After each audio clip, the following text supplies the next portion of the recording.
एक गांव में एक अस्पताल था। उस अस्पताल में एक डॉक्टर था। वह एक भूतिया डॉक्टर था। जो भी मरीज उस डॉक्टर से अपना इलाज करवाने जाता था, वह डॉक्टर उसे भूतिया जहर वाला इंजेक्शन लगा देता था, ताकि वह मरीज भी उसके जैसा बन जाए। अरे मर गया रे, बहुत दर्द हो रहा है।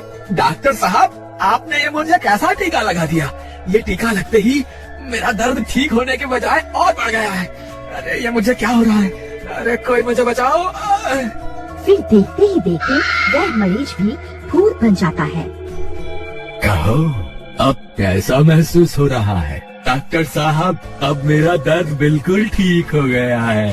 आज से आप ही मेरे मालिक हैं।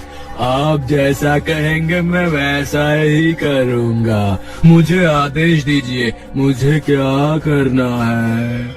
आज से तुम भी भूतिया बिरादरी में शामिल हो। तुम अपने गांव जाओ और जितने लोगों को काट सकते हो काट खाओ। उससे वो भी भूत बन जाएंगे। फिर हम सब मिलकर इस पृथ्वी से पूरे इंसानों का खात्मा कर देंगे। ठीक है मालिक, आप जैसा कहेंगे मैं वैसा ही करूँगा। फिर इतना बोलकर वह भूत अपने गांव चला जाता है। इंसानों, मैं तुम्हें नहीं छोड़ूंगा। बस थोड़े दिनों में बहुत सारे लोगों को अपना जैसा बना लूं। फिर हम सब मिलकर पूरी इंसानियत को खत्म कर देंगे। वहीं दूसरे गांव में एक लालची इंसान रहता था। अजी, मुझे लगता है आपको किसी बिजली वाले को बुला लेना चाहिए। आपको कुछ पता तो है नहीं और चल पड़े हैं घर का पंखा ठीक करने। देख के करिए, कहीं करंट न लग जाए आपको।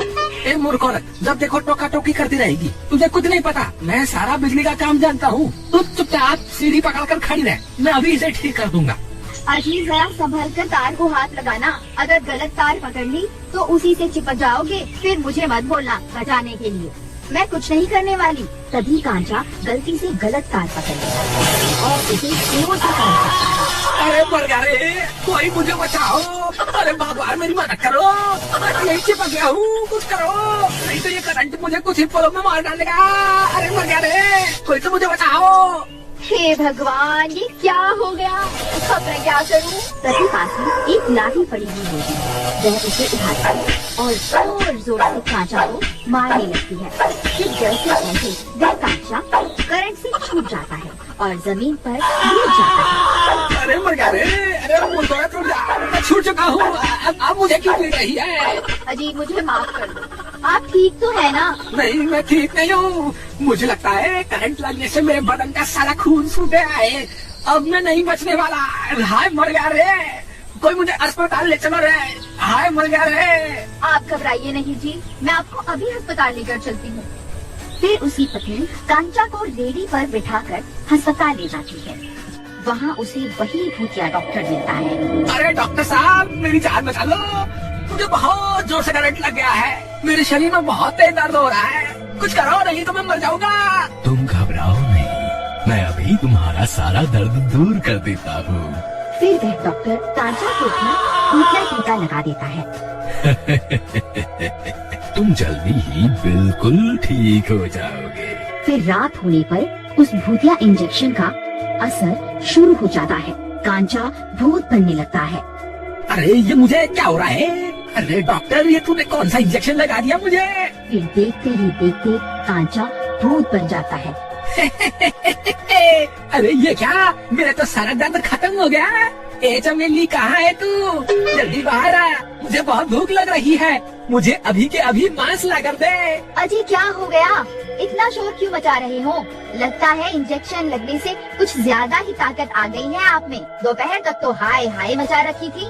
ए मूर्ख औरत, तेरी इतनी हिम्मत, मेरा मजाक उड़ाएगी? चल जल्दी जा यहाँ से और मेरे लिए मुर्गे का मांस लेकर आ। मुझे बहुत तेज भूख लगी है, नहीं तो मैं तुझे ही खा जाऊंगा। अरे वाह वाह, इनकी हिम्मत तो देखो। क्यों जी, तुम्हारी अम्मा ने मुर्गा बना के रखा हुआ है जो मुझे मुर्गे का मांस लाने को कह रहे हो? कल के दाल चावल पड़े हुए हैं, खाने हैं तो बताओ, नहीं तो चुपचाप सो जाओ। ज्यादा शोर मचाने की जरूरत नहीं है। मेरा दिमाग खराब हो गया ना तो रात भर बाहर ही सोना पड़ेगा। हाँ। तेरी इतनी हिम्मत, रुक तुझे अभी बताता हूँ। मेरा मजाक उड़ाएगी? अरे भैया ये तो पागल हो गए हैं। अजी मैं तो मजाक कर रही थी, आप तो मुझे मारने दौड़ पड़े हैं। मुझसे गलती हो गई प्राणनाथ, मुझे माफ कर दो। अरे भागो रे भागो, अपनी जान बचा के भागो। फिर वह भागती भागती गोपाल के घर में घुस जाती है। अरे क्या हुआ बहन, तुम इतनी रात गए यहाँ क्या कर रही हो? तुम इतनी घबराई हुई क्यों हो? मुझे लगता है इनके ऊपर किसी भूत प्रेत का साया है। अरे तुम घबराओ नहीं, मैं अभी बाहर जाकर देखता हूँ आखिर माजरा क्या है। फिर गोपाल खिड़की से झांक कर देखता है तो उसे 3 लोग दिखाई देते हैं। भूत बन चुके होते हैं। ए मूर्ख औरत, अब कहाँ छुप कर बैठी है? बाहर निकल, मैं तुझे भी अपने जैसा बना कर ही दम लूंगा। अरे दैया, अब क्या करें? तुम घबराओ नहीं, चलो मेरे साथ, हम पीछे के दरवाजे से निकल जाते हैं। फिर वह दोनों पीछे के रास्ते से जंगल की ओर भाग जाते हैं। तुम घबराओ नहीं, मेरे पास एक रास्ता है। मैं एक महामुनि को जानता हूँ, वो इसी जंगल में रहते हैं। वो हमारी मदद जरूर करेंगे। चलो हम उनके पास चलते हैं। फिर वह दोनों सीधा महामुनि के पास पहुंच जाते हैं और उन्हें पूरी बात समझाते हैं। देखो वत्स, तुम्हारी बातों से तो यही प्रतीत होता है कि उन पर जरूर किसी भूत का साया है। तुम ये पवित्र गंगा जल लेकर जाओ। अगर उनके ऊपर किसी भूत का साया होगा तो वो जरूर इस जल से ठीक हो जाएंगे। फिर गोपाल मुनि से गंगा जल ले लेता है और उनसे आज्ञा लेकर वह दोनों वापस गांव की ओर चल देते हैं। कांचा और वह सारे भूत लोगों का दरवाजा तोड़ने में लगे हुए होते हैं। सब गांव वालों की डर के मारे हालत खराब हो चुकी होती है। वहीं दूसरी तरफ गोपाल और कांचा की पत्नी वापस गांव पहुंच जाती हैं। अरे गोपाल भाई, तुम्हें नहीं पता क्या, गांव पर 3 भूतों ने हमला कर दिया है और एक तुम हो। किसी दूसरी की पत्नी के साथ रात गए मटर गश्ती कर रहे हो। जल्दी से अपने घर निकल जाओ, नहीं तो ठीक नहीं होगा। अरे मूर्ख, मैं कोई मटर गश्ती नहीं कर रहा। इन भूतों से निपटने के लिए ही जंगल गया था। वहाँ महामुनि ने मुझे ये गंगा जल दिया है। अगर हम ये जल उन भूतों पर छिड़क देंगे तो वो ठीक हो जाएंगे। अच्छा ऐसी बात है, मैं भी तुम्हारे साथ आता हूँ। फिर वह तीनों भागकर गोपाल के घर के पास पहुंच जाते हैं। ए भूतों, इधर देखो, यहाँ तुम्हारा काल खड़ा हुआ है। इधर आओ, मैं अभी तुम्हें मजा चखाता हूँ। जरा जबान संभाल कर बोलो गोपाल भाई। अगर इस गंगा जल ने अपना असर नहीं दिखाया तो जितनी धमकी तुम इन्हें दे रहे हो ना, ये उतना ही तुम्हें तड़पा तड़पा कर मारेंगे। मूर्ख, चुपचाप खड़ा नहीं हो सकता क्या? कुछ नहीं होगा, तू घबरा मत। आलतू जलालतू आई बला को टाल तू, आलतू जलालतू आई बला को टाल तू।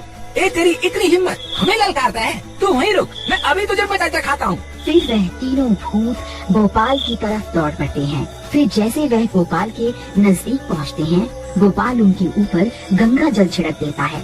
जैसे ही गंगा जल उन भूतों के ऊपर पड़ता है, वह तीनों तड़पने लगते हैं। अरे मर गए रे, ये तूने क्या कर दिया? ये तूने कौन सी चीज हमारे ऊपर डाल दी? अरे मर गए, अरे बहुत दर्द हो रहा है, अरे मर गए, अरे। कंचा भाई, तुम ठीक तो हो ना? कहीं वो भूत अभी तुम्हारे अंदर तो नहीं है ना?